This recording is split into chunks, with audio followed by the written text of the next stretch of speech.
Welcome back, everybody. What we're going to cover a little bit today is I'm really going to hit all the edge banding, everything that covers with edge banding. I think it's a very important topic, especially for those that are wanting to work with the plywoods.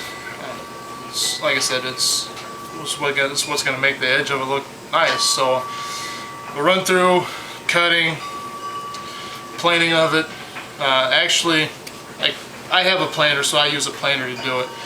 But if you have access to a drum sander, that's probably a little bit better, just because you don't run the risk of having a bad spot in the wood or sending it through the wrong direction and snapping the piece in half.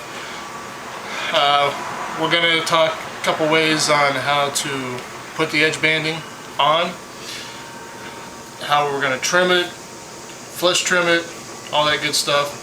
So I guess really the one big thing that I want to talk about with the edge banding, this piece is already done as far as glue up. Edge banding material comes, like I said, they come in a roll. You can iron it on. You can use veneer, like if you have an 4x8 sheet of veneer. What I do a lot of times is I cut my own edge banding off of that sheet of veneer, especially if I'm going to have enough leftovers. I just cut me like an inch right off the side of it, so that it all kind of matches a little bit better versus some of the others. If you buy the rolls, sometimes I don't know. It's just a personal preference, I guess, on that. But what I did this time, because of where this particular project is going and the amount of abuse that it's going to receive, I want my edge banding to really stand up. Sometimes you run the risk of, if something gets pulled off of it and it's not trimmed right, it might pull a little bit of it off, break it off, then you get a call back on that, and that's not what I want. So what I'm doing is I'm doing the hardwood edge banding, okay, and the one thing to remember when you do your edge banding is build this thickness into your project. It's this piece here where this is going to go. This thickness it doesn't bother me a bit. It could have been an inch thick. It's not going to change anything in my project. But around the drawer fronts, now you got a problem, because like on this particular build, my drawers actually slide next to a leg. So I got to make sure that I compensate for the thickness of the edge banding on my drawer fronts. So that's going to be a good topic when we get there. So basically what we're going to do, we're going to glue these up. Well, first we're going to plane them. We're going to glue them. Some people clamp them. I pin them and then I clamp them. Some people use blue tape. We're going to go through all that. And then we trim it. We got to flush trim. We got to trim this honking stuff off here. And I always do my edge banding bigger than the workpiece. So because I'm the type that tend to make a few more mistakes than maybe somebody else, or at least I like to tell myself more than that, than the next person, I like to have my edge banding a little bit wider than my workpiece, especially on hardwoods, because it's nothing to trim off. You just got to be a little bit more diligent when you do it. So let's get started. We'll cut the edge banding, we'll plane it up, attach it, clamp it, all that good stuff. So these are cutoffs that I'm going to use to make my edge banding material for my sheet stock. So this is how it's really going to go, which obviously your saw blade is going to be up like so.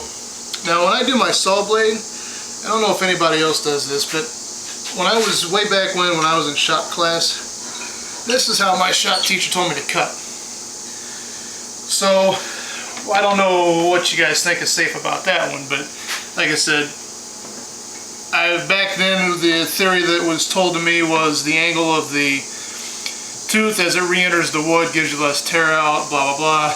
Well, we've since then discovered what the advantages to a zero clearance insert does. So when I do my saw blades, because I don't have the luxury of the hot dog touch saw just yet, what I try to do, I gotta make sure this thing's unplugged before I touch it. Okay, we're good.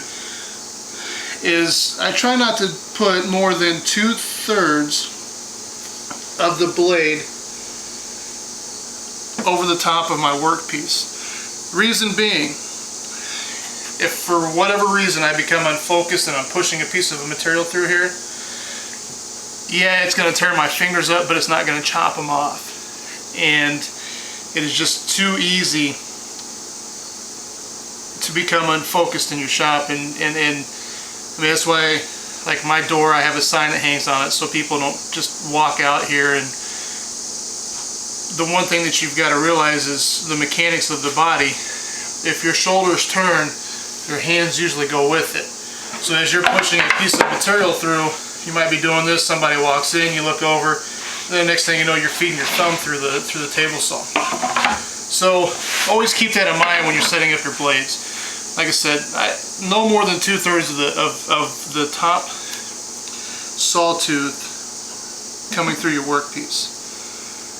Quality cut, like I said, I think that was just an old wives' tale back then, because like I said, right, with what we got now with zero clearance inserts, should never really be, I mean, even a cheap blade. This table saw here came with a, geez, I want to say it was like an Oldham, like a $10 blade at Home Depot, Best Buy, Home Depot or Lowe's. And I left it on there initially, and I put an insert in it, and it cut like butter. It's just got dull, and then when things get dull, they just really bog your machinery down. So also, because I'm cutting like just a hair over 1/8 inch strips, my push stick is pretty much all wore out. So I'm going to real quickly run one over to the bandsaw and just cut out this shape. And actually, I'm going to kind of use this as my mark, and I'll put a mark on it so that I can just kind of, you'll see when I get ready to cut these. So I'm going to cut this out real quick and break the edges on it so I don't give myself splinters all day long. So give me a second and we'll be back with this one. Okay, so basically what I'm doing is I'm set up just a little bit more than 1/8 of an inch, because I will be planing this material down. Now with this push stick that I'm using, it's a sacrificial push stop or push block, so that as I push my material through, the saw blade is actually going to pass through this little clip here, and both sides of my workpiece will come out, the piece that I'm cutting and the piece that I'm cutting from. If you're not going to use a push stick like this, then I recommend that you move your saw blade over, or I'm sorry, your fence over. You know, lock it, make your cut, bump it over, make your cut. And there's some kind of, you know, there's magnetic blocks that have a bearing on it that allows you to do that, and to steadily do it, or consistently do it, without having much error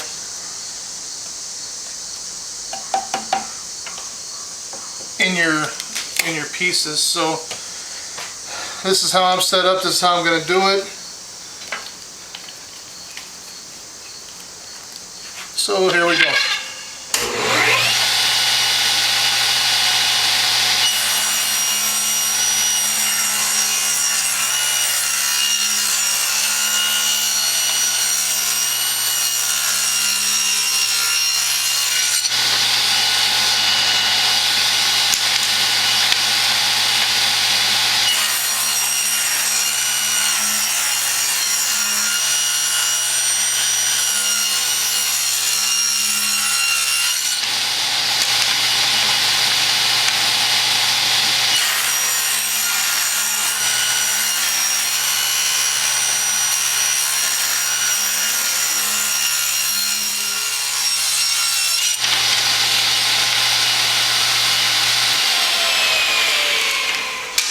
So here's all of my edge banding. that I'm going to need to outline my drawers and the cabinet and the bottom of my apron and stuff like that. So, like I said, that's how I do it. And as you can see, is when I'm done with this push block is pretty much shot. This is why I make the sacrificial ones. And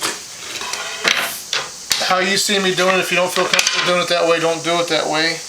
It's unfortunately we get used to doing something, and some people may not view it as safe as we see it. So hopefully there's a lot of forums on lumberjacks that I'm sure we can look at and get advice from others in the arena. So voila, there we go.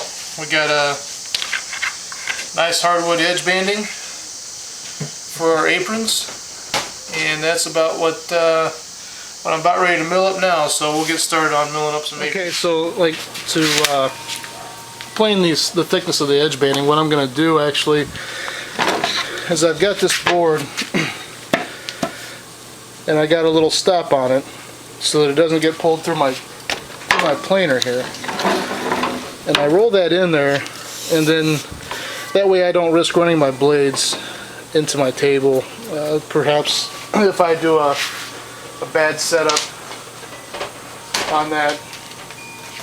So then what I'm going to do is just plane it the same way, but with this thickness of the edge banding, I definitely got to take my time going down with the planer head, because you just might have some funky grain or something. And the main thing that I'm concerned about is, if you can see it, I got these burn marks, saw marks.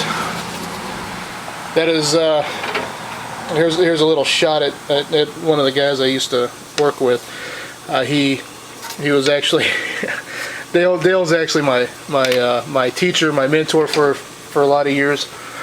He always harped on me about saw marks.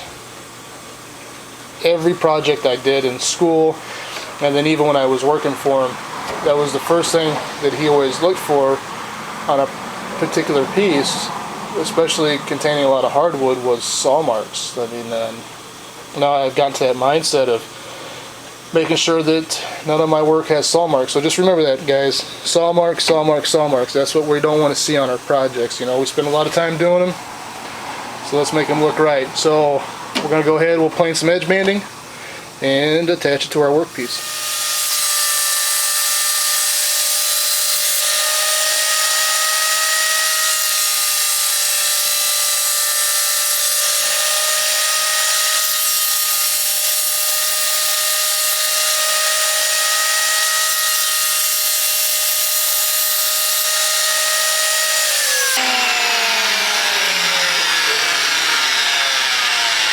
Okay, so here's our piece of edge banding. Look at that.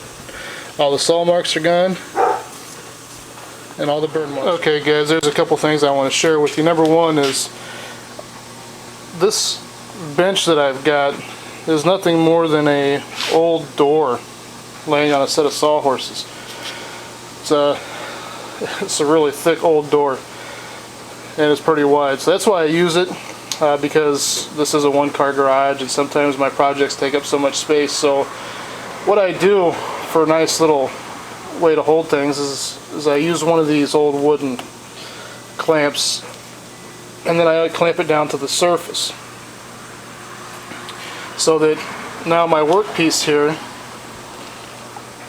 is nice and sturdy, and I don't have to worry about it falling off when I want to work on a thin edge like this.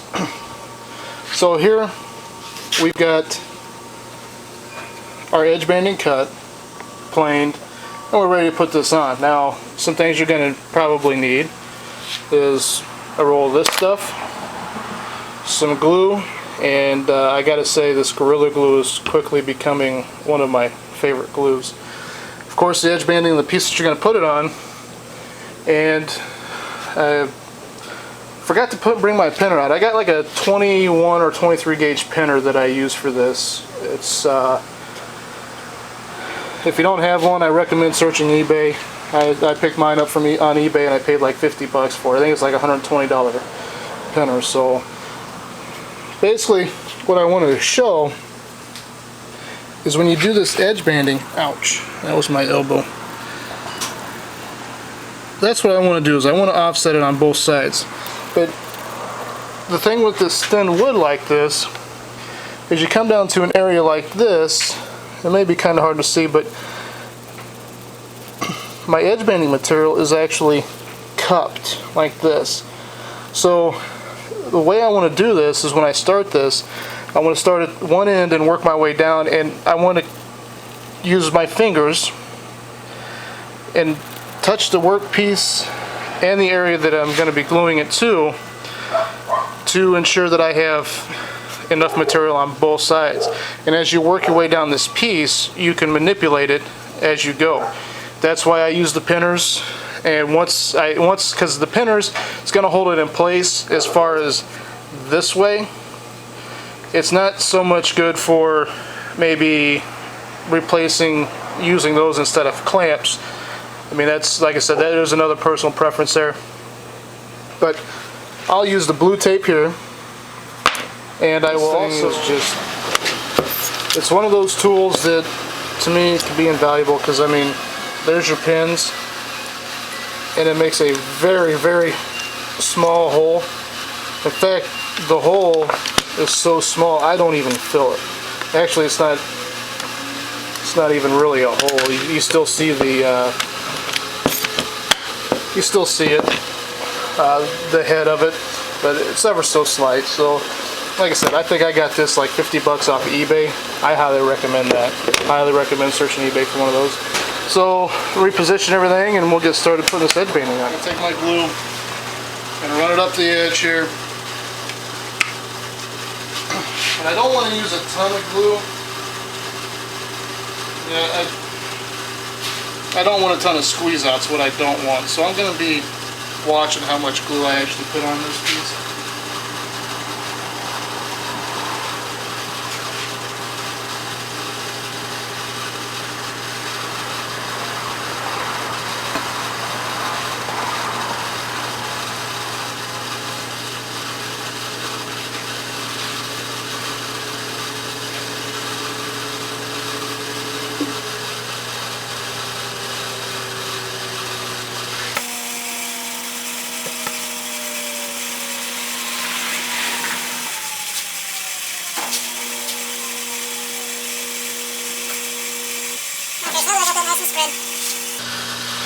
Now I'm going to hit my edge banding, and I'm definitely not going to go too crazy on the edge banding itself. Basically what I'm shooting for is just some glue surface to glue surface contact with very little squeeze out. It's what my plan is. It never turns out that way. I always have a ton of squeeze out, so we're actually having a very nice day here in Indiana. We've had weeks of like 95 plus degree days with seems like 400% humidity, so I've got my door open and I hope it's not distracting to anybody, but I got a nice breeze coming through the shop and I'm not going to be wringing wet with sweat today, so I just took the time and opened the door and enjoy some of this nice weather, because it's not going to last for long and we're going to be back in the hot stuff again. Okay, so now, like I said, I want to use my fingers. Now I'm going to caution everybody on this one, because these pins are so thin, when they shoot through the material, if there's, just say you're doing it in hardwood and there's a knot, there's a tendency for that pin to pop through the side of the workpiece. So don't shoot right where you're holding. Move up a little bit so that you don't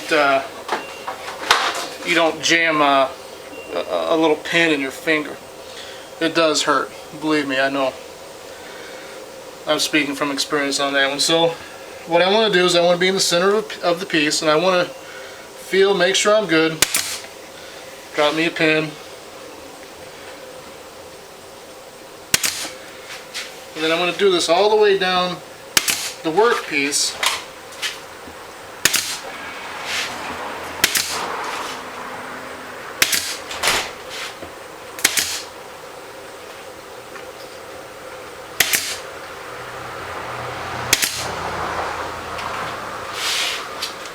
And voila, there we go.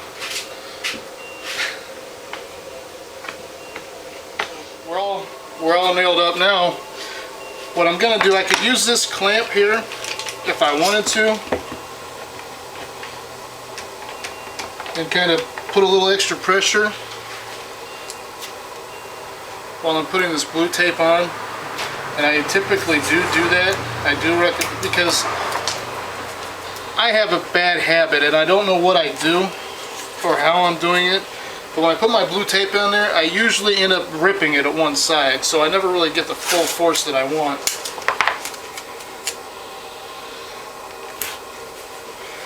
There we go. Now I'm going to do the same thing right down here at the very end.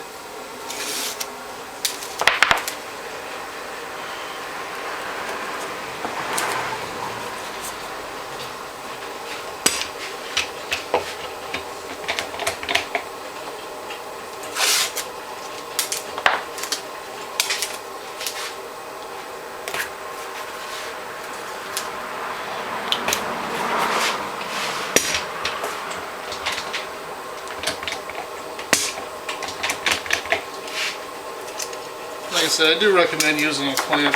I mean, I'm not going to need a ton of pressure, but anytime I can use a clamp to help me do something, I'm going to do it.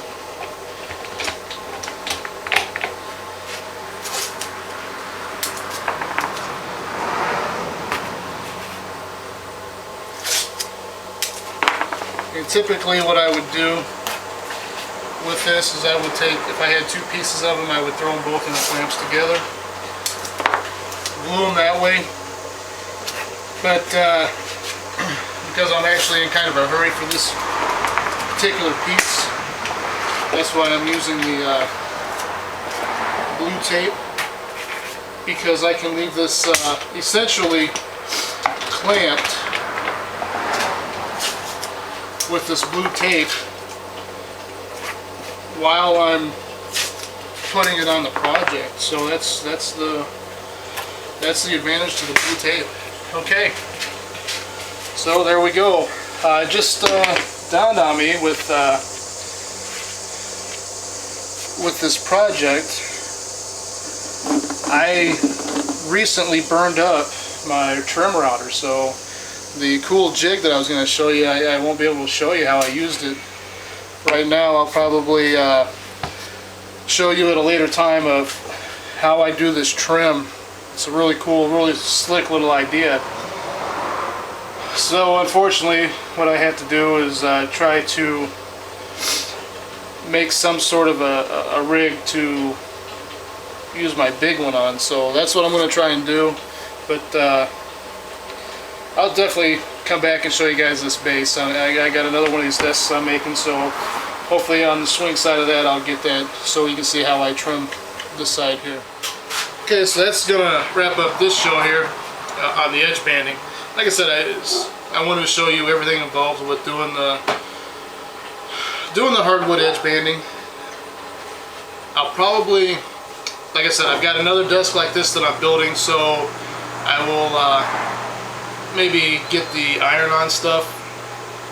And I'm just not a big fan of the iron-on stuff. It's tough.